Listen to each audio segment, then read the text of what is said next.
8h31, vous écoutez Mathieu Béliard et vous échangez avec Romain Gisolm, directeur de l'ADEPA, l'association des directeurs au service des personnes âgées. Bonjour Romain Gisolm. Bonjour Mathieu Béliard. C'est évidemment à la une ce matin parce que nous sommes le lundi de Pentecôte, cette fameuse journée de solidarité.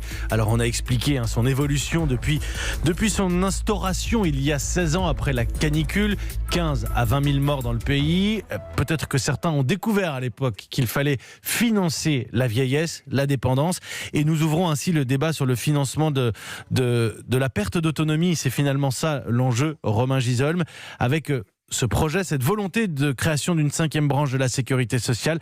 Beaucoup de choses à évoquer avec vous, Romain Gisolm. D'abord, cet argent de la journée de solidarité, c'est 3 milliards d'euros par an ?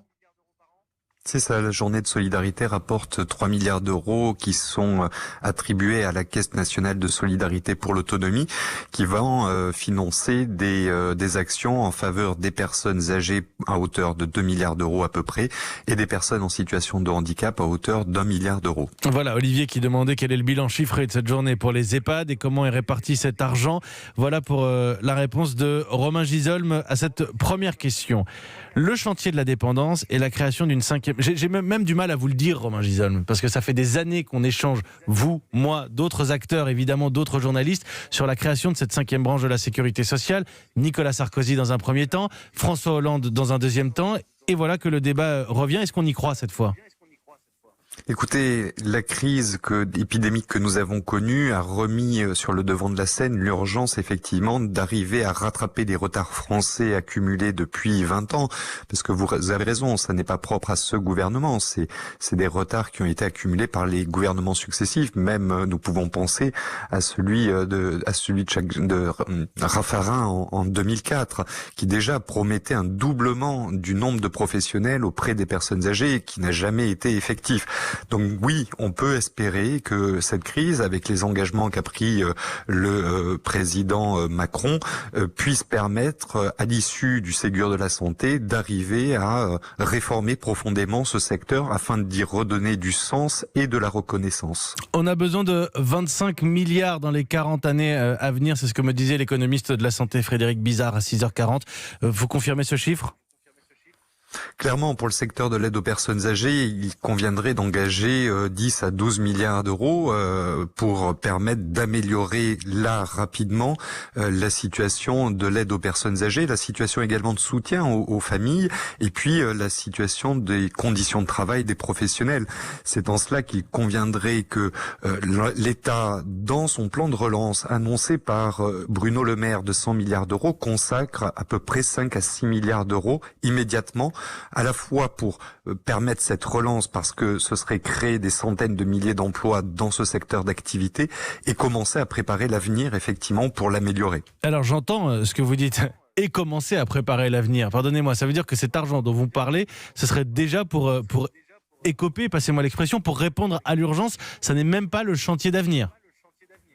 Ça permettrait de l'engager, ça permettrait à la fois de répondre à l'urgence parce que nous voyons bien que nous avons des équipes qui font front depuis maintenant plusieurs semaines, voire plusieurs mois et qui sont épuisées et donc il va falloir leur permettre de se reposer, d'être relayés, d'être soutenus parce que nous voyons également arriver la période estivale dont on nous annonce qu'elle pourrait être plus chaude que les années précédentes et ça, à la fois ça permettrait effectivement de commencer à recruter dans ce secteur, ce qui serait un facteur de relance extrêmement important parce qu'on a entendu que les chiffres du chômage commençaient à exploser. Donc là, nous aurions la possibilité d'employer des personnes, de salarier des gens et ainsi de commencer à augmenter le nombre de professionnels dans ce secteur pour mieux préparer l'avenir, bien sûr. Il est 8h35. Europe 1. Vous restez bien sur Europe 1 avec Romain Gisolm. Voilà pour l'état des lieux. Parlons ensuite de ce qu'on pourrait faire de cet argent, justement. Essayons de nous projeter un petit peu dans ce que serait le financement de la dépendance, de la perte d'autonomie et du maintien. Je sais que vous y tenez, Romain Gisolm, du maintien des personnes âgées à domicile quand c'est possible. Vos questions peut-être sur le hashtag Europe 1. Romain Gisolm, qui représente l'association des directeurs au service des personnes âgées, avec nous dans quelques secondes. Au 39-21 et avec le hashtag Europe 1, vous échangez avec Romain Gisolme, votre invité Mathieu Béliard. Romain Gisolme, directeur de l'ADEPA, l'association des directeurs au service des personnes âgées. Alors Romain Gisolme, je regardais attentivement une étude de l'adresse que vous avez dû vous aussi lire à la direction de la recherche, des études, de l'évaluation et des statistiques. C'est une étude du ministère de la Santé. 2/3 des Français estiment qu'il revient à l'État et au pouvoir public de prendre en charge financièrement les personnes âgées dépendantes. Du côté des Français les plus aisés, on estime plus souvent que ce sont aux personnes âgées elles-mêmes d'assumer leur prise en charge via l'épargne ou les assurances privées. C'est ça l'enjeu aujourd'hui, Romain Gisolme, c'est soit on se débrouille avec une assurance privée et ce sera chacun pour soi, soit on a un vrai système de financement de la dépendance et donc cette 5e branche. Oui, ces études montrent des résultats qui sont assez stables dans le temps, puisqu'elles sont assez régulières et les résultats sont sensiblement les mêmes dans le temps. Donc on voit bien qu'il y a une volonté des Français de trouver un système de solidarité qui permettrait d'améliorer à la fois les conditions de travail en augmentant le nombre de professionnels et donc d'accompagnement, puisque ça permettrait de prendre plus de temps auprès des personnes âgées, qu'elles vivent en établissement ou à domicile au quotidien. Et puis ça permettrait également de baisser le coût payé par les personnes âgées et leurs familles, dont nous savons qu'ils sont exorbitants en établissement et de plus en plus élevés à domicile. Donc l'enjeu, il est bien effectivement à la fois de trouver une réponse pour les personnes âgées elles-mêmes, pour les familles et pour les professionnels.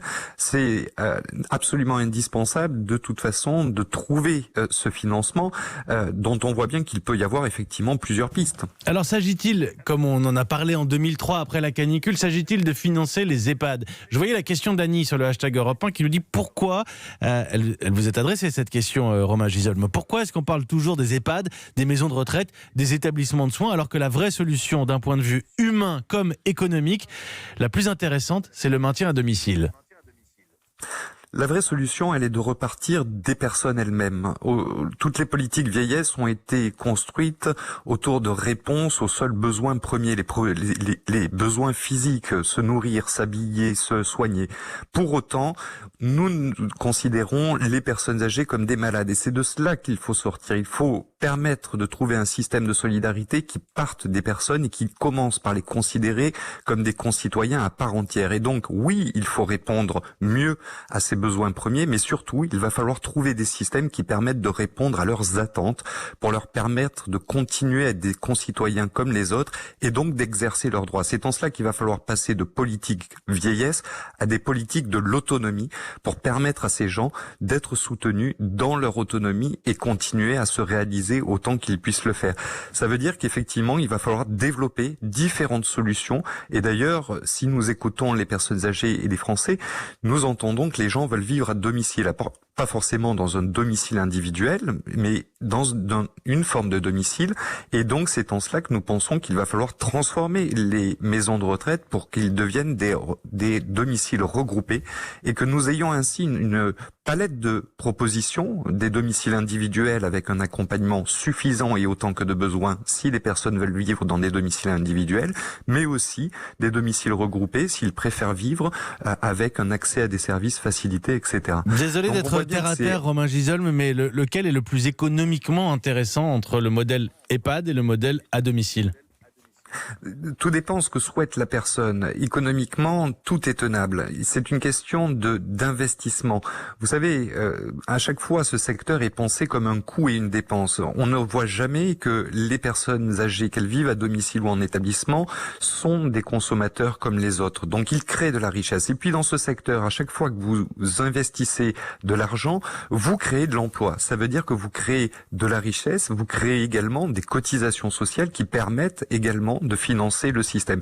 Donc en fait, la question, c'est surtout de l'investissement que nous envisageons pour l'avenir de ce secteur et pour le bien-être des personnes âgées. Les premiers baby-boomers sont à la retraite déjà, mais on ne parle pas de système de retraite. Là, on parle du vieillissement de la population et du grand âge. Là, on est face à un mur, donc une urgence en réalité. La démographie est telle qu'on va se retrouver avec une population vieillissante et donc avoir besoin d'adapter les métiers, les formations, l'organisation de la cité, de la ville en fonction de ce vieillissement, Romain Gisolme. Absolument. Cette réforme que nous attendons et sur laquelle devra déboucher le Ségur de la santé, elle doit permettre deux choses. À la fois de la reconnaissance pour les salariés en revalorisant les carrières, le nombre de professionnels, les salaires, de la reconnaissance également pour les personnes âgées afin qu'elles soient enfin considérées comme des concitoyens à part entière. Et puis, elle devra déboucher également cette concertation sur une réforme qui a du sens pour permettre effectivement une meilleure place des personnes âgées dans la société et que nous pensions une société beaucoup plus inclusive pour les personnes âgées les plus fragilisées et du sens également pour donner effectivement envie aux nouvelles générations de s'investir dans ce secteur de l'aide aux personnes âgées qui est un beau métier parce qu'il permet d'accompagner des hommes et des femmes qui ont des fragilités dans leur autonomie et dans la réalisation de leurs projets.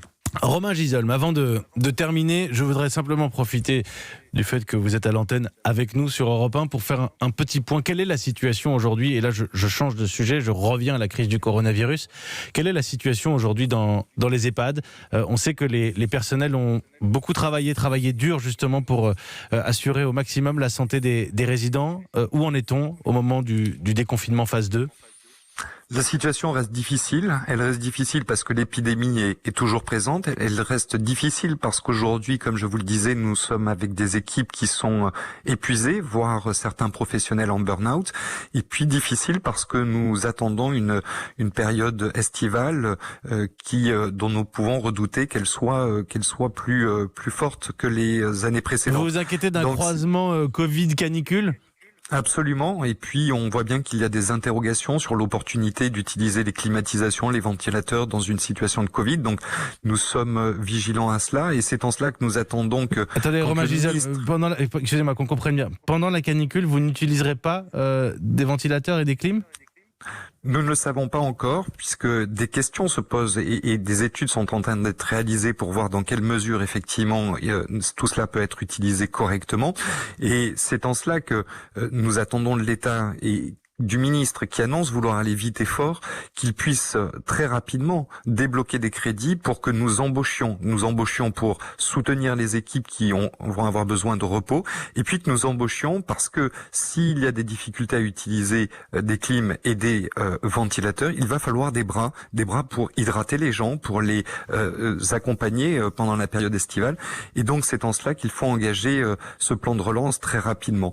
Et puis au-delà, ce que nous pensons, c'est qu'également il va falloir trouver des mesures d'assouplissement. Maintenant que nous arrivons au déconfinement de la population générale, il va falloir trouver des mesures d'assouplissement également très rapidement pour permettre aux familles, aux personnes âgées de se retrouver tout en respectant un certain nombre de mesures barrières bien sûr, mais permettre effectivement qu'ils se retrouvent alors que certaines personnes âgées ont été isolées, confinées pendant beaucoup plus de temps que la population générale. Merci beaucoup Romain Gisolm, en direct sur Europe 1, cette journée de solidarité, ce lundi de Pentecôte. Romain Gisolm, président de l'ADEPA, l'association des directeurs au service des personnes âgées, en direct ce matin. Nous suivrons évidemment les débats, les discussions autour de la création de cette 5e branche, de ce 5e risque de la sécurité sociale pour financer la dépendance, la perte d'autonomie. Merci Romain Gisolm.